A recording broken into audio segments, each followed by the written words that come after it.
Are they gonna wrap up the Muse storyline in this episode? Oh shit! There we go. Damn! Bro leaves a lot of blood on the scene.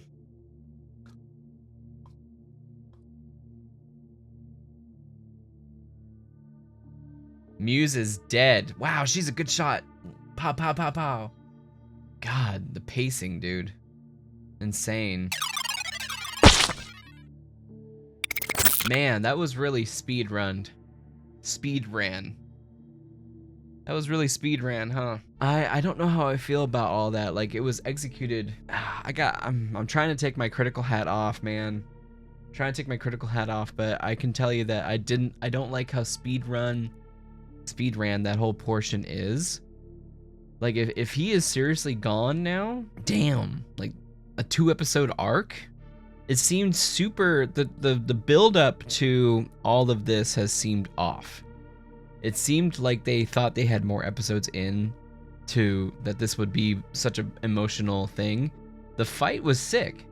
Again, I think the stunt coordinator, the fight coordinator, they should definitely get a raise. And the way it was shot, sick. And you saw my excitement when he tossed the freaking grappling hook through his shoulder. Like, insane. Oh man, I guess it didn't blow out his heart. His heart's like over there or something. So it just went through his shoulder meat. But that was crazy. That was cool. And, you know, it was just a bloody, gruesome battle. It was cool. And then to have her light him up like that, now she's gonna have to live with that trauma. I would say the scene between her and him was good. I wish the buildup was there.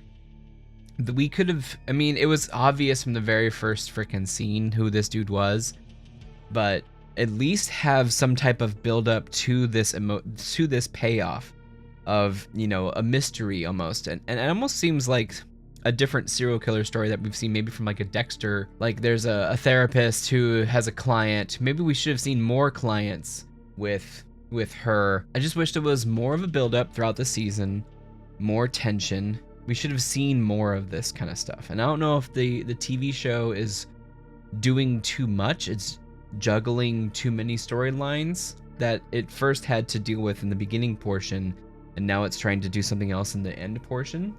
But I do feel like everything is just really, really fast, and I wish we would have had him sprinkled throughout the season. So maybe 1 or 2 episodes, we had a little visit with him just to see where he's at, just to get a little bit of clues. But then you're supposed to have like some type of red herring too. You know, there's supposed to be, if this is a serial killer story, I think you should have some type of red herring. There should be different people that you should be narrowing it down as an audience member to keep you intrigued, to keep you excited, interested. And I feel like it was really obvious from the first shot. Maybe it's because we're too inside baseball, but it's like, oh, that's Muse, you know? So there's 2 ways that we can go about this now, in my opinion. They can have copycat Muses. They could. And that wasn't the real Muse, because maybe this first initial Muse, in the Muse in the comic books, he is indetectable to, or he can't be detected. Daredevil can't detect him. So that is very dangerous for Daredevil, someone he cannot detect. So are they changing it now so that way once he's passed on, now he is indetectable through his powers, through his 360 sonar thing? Are they playing with the idea that he is that spirit? Now, right now, I'm reading through Daredevil Unleash Hell, I believe it's what it's called, and Muse has possessed a woman artist, and he's almost like a spirit.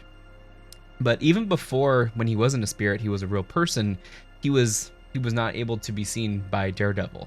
So that was making him very, very dangerous. So he had to work through that. It's possible that they're going to go through that angle now, that he's like a spirit or something. Since we're in the MCU, there is a bunch of wackiness that could occur. So he could possess another person. He could just be in a different form now, or there could be copycat Muses, and this could be the initial Muse.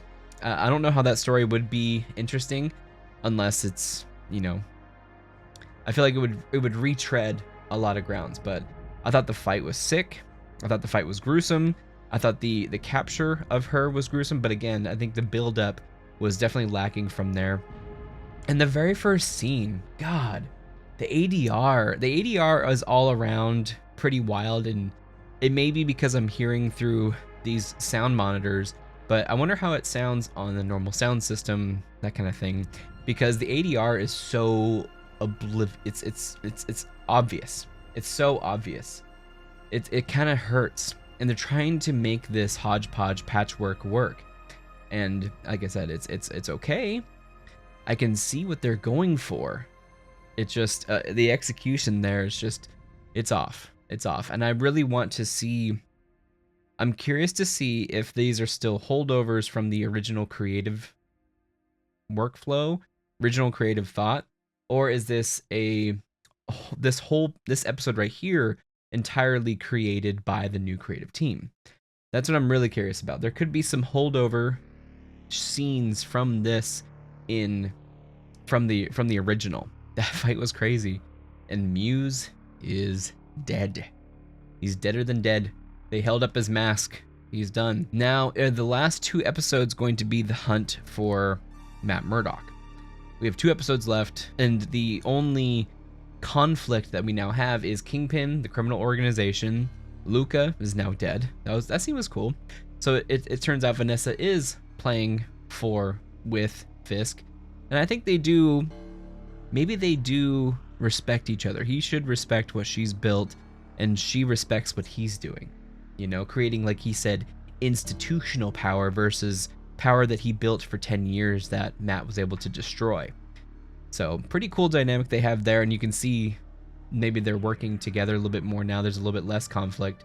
So he and Vanessa are more of a team now. Maybe she works the criminal side and he works the institutional, political, governmental side. So that'd be kind of cool. Let's see. Like I said, the therapist, God, Jennifer now has to deal with the trauma that, what is she going to be like? And is Matt going against his no kill rule by saying it's all right, she had no other choice but to blast him?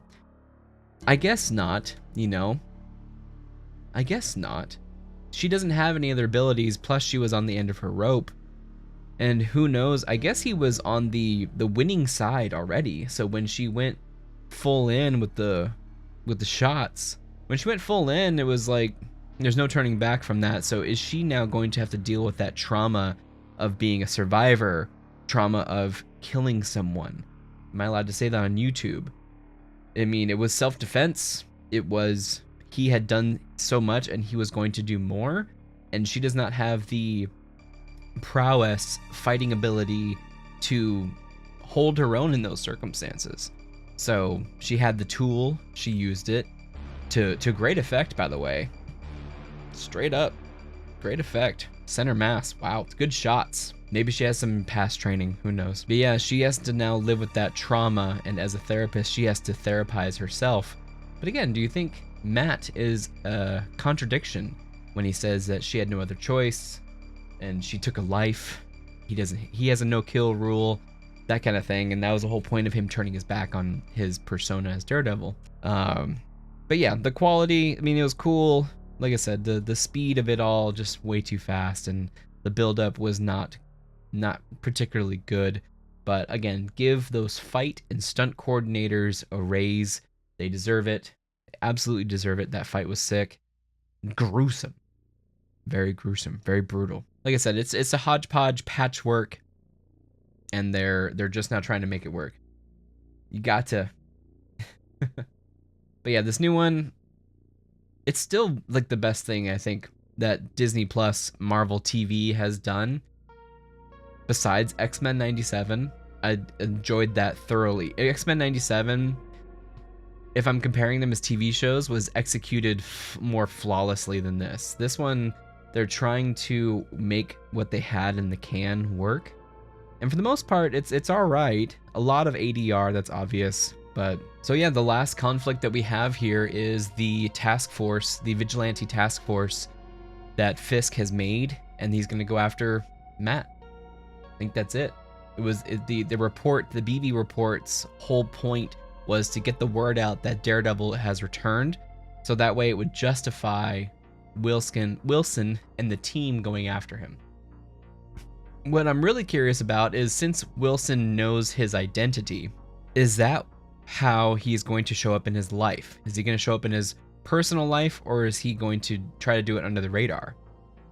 I would imagine that Matt would then have to be on the run. So maybe the end of the season, is just me guessing, is him, maybe he leaves Jennifer. And my video file got corrupted, but let me know your thoughts on Daredevil Born Again Episode 7 down in the comments below. And if you liked the video, feel free to subscribe. Also, feel free to smash the like button. It really does help out the channel and get pushed out to new people. Yeah, sorry about that. File got corrupted. Terrible thing.